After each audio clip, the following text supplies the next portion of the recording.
印象最深刻的就是你在采访的时候那个很有名的白眼啊。对，其实那个不是一个白眼，那个只是角度问题，因为我很会翻白眼啊。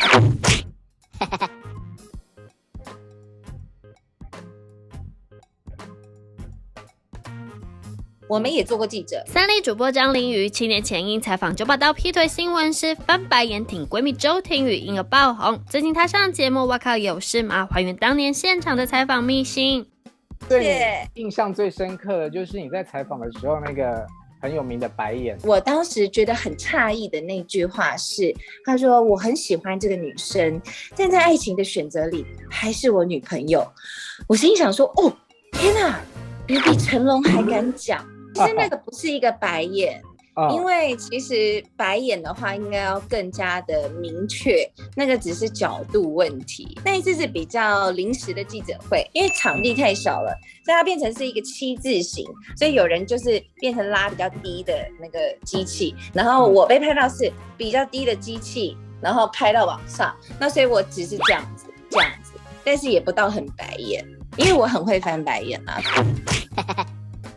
我那个只是就是 Oh my god， 那一场比较就是刚好比较特别，人很少，然后场地很挤，所以刚好那个角度问题才会被拍到。我其实那一天也不是跑这个新闻的，其实那一天是因为他很临时才宣布要召开记者会，所以很多已经原本在跑线，就是很多在做他们自己的事情的人都已经没有办法拆过来了。那现场的记者看起来有很多，可是其实很多可能是 SNG 的那种大哥啊，他们不发问的，或者是那种外籍媒体，他们就是负责拿麦克风，他们也不发问。所以真正要发问的人啊，只有2个，一个是我，另外一个是社会线的记者。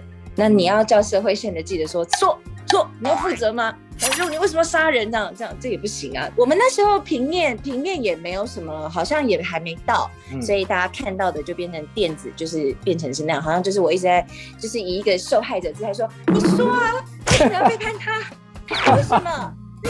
人对。那你本来认识他吗？你说认识男的还是女的？男的。你是女的好朋友吗？其实不是，我们就是同业。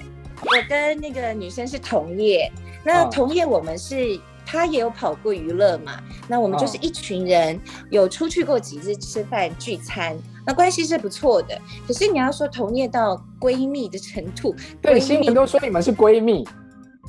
对啊，但是我就没有在当的时候去做否认，因为我也是跟大家同时知道的啊。那如果我要是闺蜜，我应该要提早知道啊，我没有提早知道啊。但是我对这个女生本来的印象是很好的，因为她就是在我的印象，当时的印象里是一派天真，然后因为年纪小，然后她是我们那一个就是同业团体里面最小的妹妹，就是最小的。那我跟九把刀就真的就是电视上的完全不认识了，那他们也真的算是勇敢啊，挺过去了。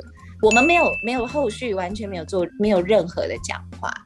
没有，就是那个女生也就只有透过共同的朋友，就是简单的跟我，因为在事情最热的那个时候，我不希望，我个人的做法是别人说我是她的闺蜜，可是我并没有去做澄清，因为我觉得那很像是她已经千夫所指了，我还去踩她一脚，我觉得这样子很那个，所以我是把我的脸书粉丝团整个关掉，不要让他的东西被偷或者是什么，因为确实我们有出去过几次。你人很好呢。对，我是真的是这么做的。